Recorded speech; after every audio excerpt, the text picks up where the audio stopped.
Obviously you can see there's something inside here. Very, very nice truck. It's pulling a trailer. And oh, look at this. Look at that. I don't know when the last time I saw one of these. The gentleman who owns this car, as a young guy, as a teenager, he saw this picture and actually made it his life's goal to find that car. And he says, if I haven't restored this in the last 20, 25 years, I'm not going to restore it in the future. So he's entertaining offers on this car.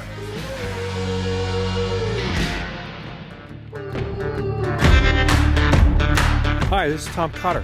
I've been hunting down cars since I'm 12 years old, and I'm still doing it today. Follow me in this series as we hunt down hidden classics all across America.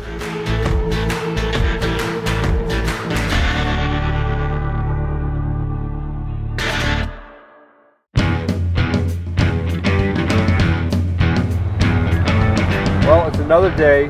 We're in Vermont. We're following up a lead. I'm not quite sure what is there. It's just a lead that came in over Facebook. So, and we're also trying to race a storm that's moving in. We want to see what we can discover while it's still not pouring out. So, here we go.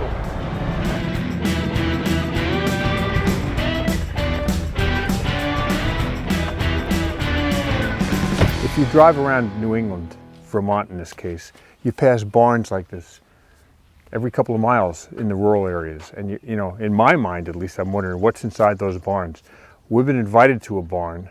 I can't tell you where and I can't tell you who owns it, but there's cool vehicles inside this barn that I haven't seen yet.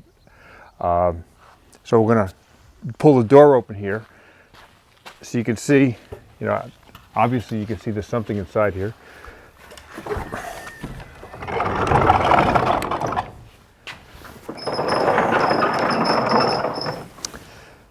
And that's a 36 Ford pickup truck.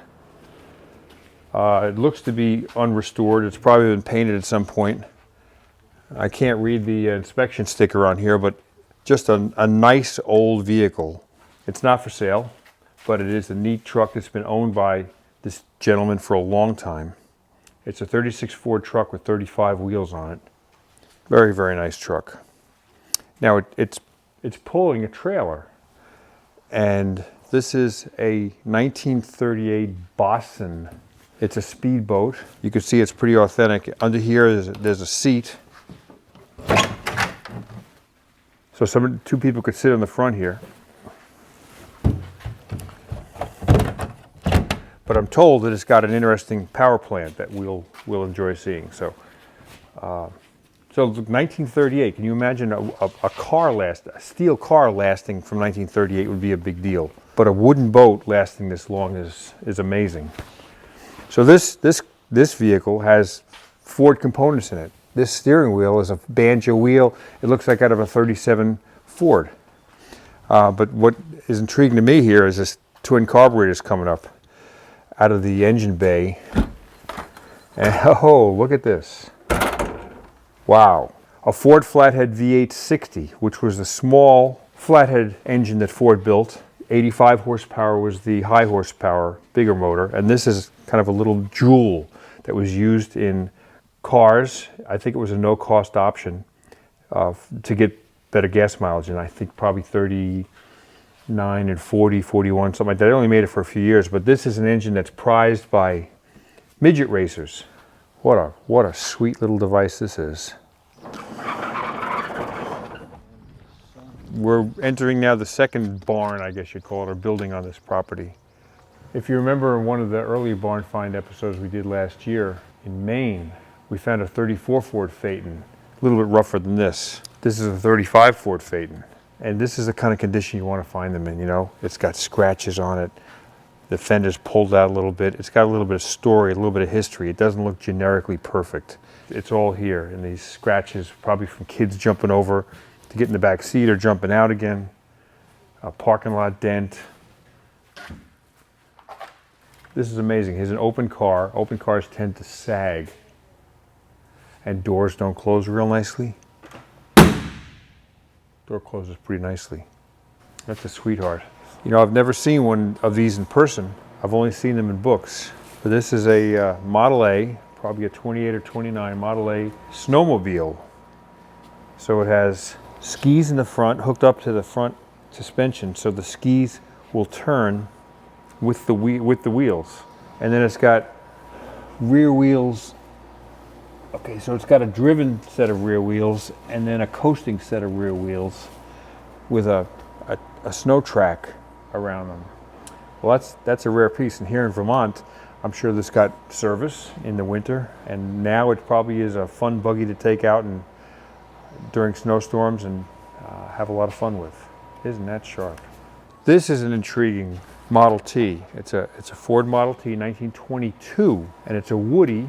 The body was made by York Body Company in York, Pennsylvania, and this is probably ash wood with bass paneling inside here, but you can see that for a Model T, which everything was basic, this has curved doors, so not so basic, but it's a beautiful piece of equipment.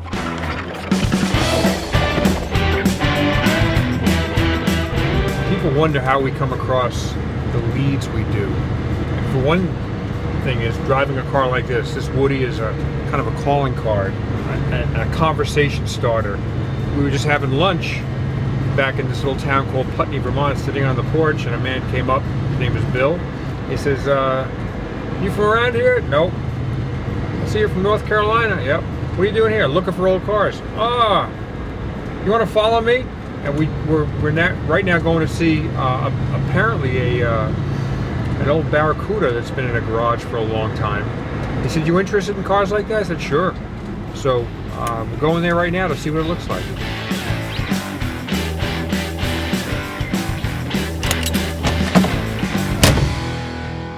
So here we are. We're meeting with Pauline. We're in Putney, Vermont. Is this Putney? Westminster. Westminster, Vermont. Okay. And we're going to go take a look at a car that is in that garage over there. So can you show me it, please? Absolutely. And this car, I take it, has a bit of history in your family. Yeah, sentimental. Mm-hmm. My father-in-law gave it to my son when he was like 14, I guess it is, and they restored it, went to car shows, and he's going to be 40. He moved to Florida, couldn't take it with him, wanted to sell it. I couldn't let that opportunity go, so I bought it. No kidding. So you've had it for how long? I've had it myself for about a year. And your son had it from when he was 14? Yeah, and he'll be 40 this August. 26 years. And how long did your father-in-law have it? I would say maybe a couple years before that. I'm not 100% sure. So it's God, kind of that been makes me old, huh? So it means 30 something years in your family. Wow. So this is a what year is this? 67. 67 Barracuda convertible. I don't know when the last time I saw one of these. Nice old car. It's got buckets and a console, automatic on the floor, a tachometer. Can you start it for us? I can.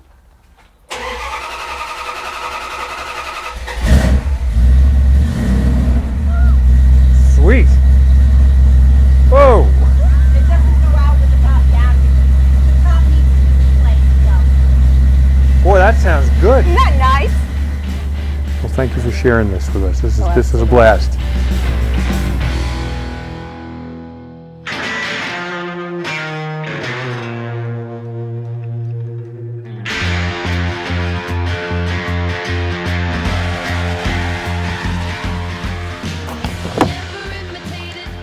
Usually we come into barns on this series and there's spider webs and dust and dirt floors and find a car that's in a very unkept condition. Well, this is probably the prettiest barn that I've been in. I'd love to have this in my backyard. And it contains this car. This is a sports car. I'm going to try to have you guess what it is, okay? It's small. It has a hard top. You see wire wheels, and it's 13-inch wire wheels. So this could it be an Austin Healey Sprite? But this is what's going to throw you off. It's got a fin. So suddenly your mind start wondering, what had a fin and 13-inch wire wheels? So I'm going to reveal it now, okay? This is a Sunbeam Alpine. And a Sunbeam Alpine was the smaller brother. Actually, a lot more Alpines were made than a Sunbeam Tiger. The Tiger was the older brother, and this is the younger brother. It's the four-cylinder version of a Tiger. And this was made by a company called the Rootes Group, R-O-O-T-E-S, in England. And Rootes made cars like Hillman Minxes and Humber Super Snipes and Sunbeam Alpines and Sunbeam Tigers. Ultimately, Rootes Group was bought by Chrysler Corporation, and these cars were not manufactured anymore. This is a really significant Sunbeam Alpine in that it was a factory race car, a works race car as they would call it. It's got aluminum doors, aluminum hood, aluminum trunk deck, and it's lightened all over. This was built by the factory team to come to run the 12 Hours of Sebring in 1962. The gentleman who owns this car got this book as a young guy, actually as a teenager, and it's a classic Sunbeam book by Chris McGovern. And it goes through the history of the Sunbeam brand, and it goes through racing history. And as a young guy, as a teenager, he saw this picture and said, wow, I wonder where that car is today, and actually made it his life's goal to find that car. He's owned this car for probably 25 years. He did find it. But this was the car. You can see number 41 was right here.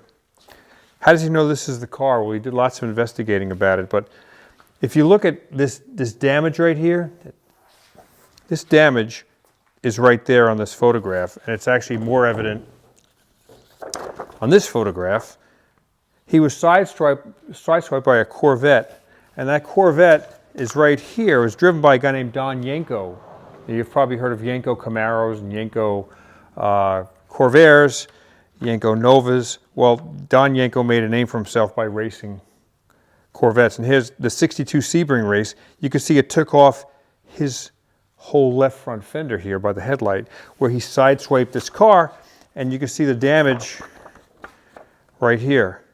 Collapsed the door in. Well, that's been repaired, and into the quarter panel, starting in the front fender, working its way all the way back in through here. There's Bondo that covers up that damage, and actually pushed this driver into the hay bale, and you can see the hay around the headlight.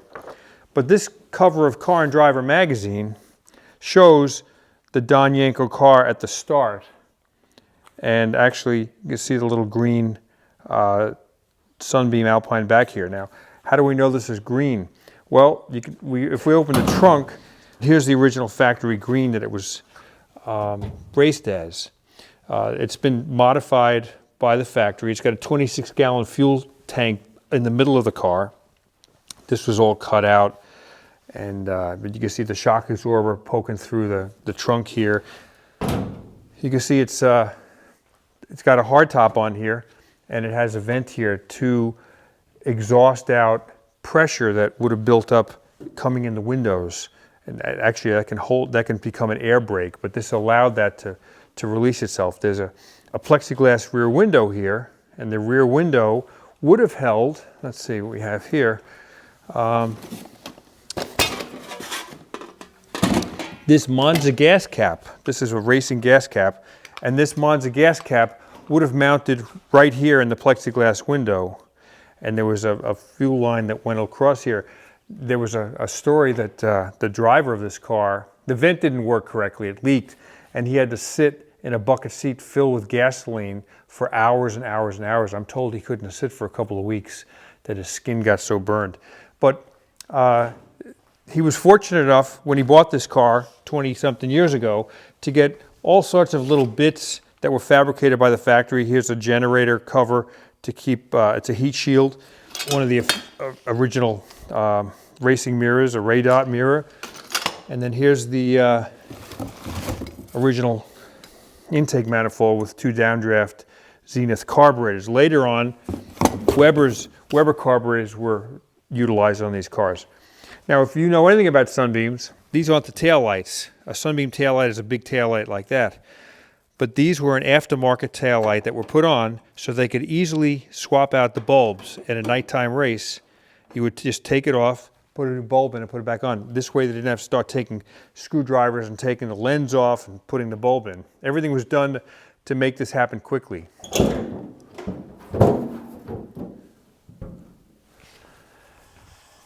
There's no engine in here. It's got dual systems, dual charging systems, dual ignition systems, so there was a contingency plan. If one system went out during a race, mechanics could quickly switch to another system and the car could keep going. So there's no engine. Ultimately, these cars came with 1725 cc engines. This one had a 1600 engine. He doesn't have the engine, unfortunately, or he doesn't have the correct engine. The gentleman who owns this car, who's owned it for 20 or 25 years, has dreamed of owning it since he was a kid. But now he's got a house and a business in Vermont and children and daughters in college and another daughter about to go to college. And he says, if I haven't restored this in the last 20, 25 years, I'm not going to restore it in the future. So it's time for this car to go on to another owner. So he's entertaining offers on this car. Ultimately, this car should be restored to as raced condition and probably put back on a vintage racing circuit. I'd love to see this run at a historic Sebring event, Lime Rock. It raced at Laguna Seca. So this car should go back to those places in the same green that it was wearing when it was an international racing star. Technically, this car was not a barn find, but it kind of fits the definition of being neglected and ignored. Although here it's been preserved nicely in this great garage, it hasn't deteriorated, which is a good thing. It was an important piece of history that we knew about through a Facebook contact that we just wanted you to know there are still cars like this out there. A historic factory race car sitting in a barn in rural Vermont. You know, if this is sitting here, what could be sitting where you are? Happy hunting.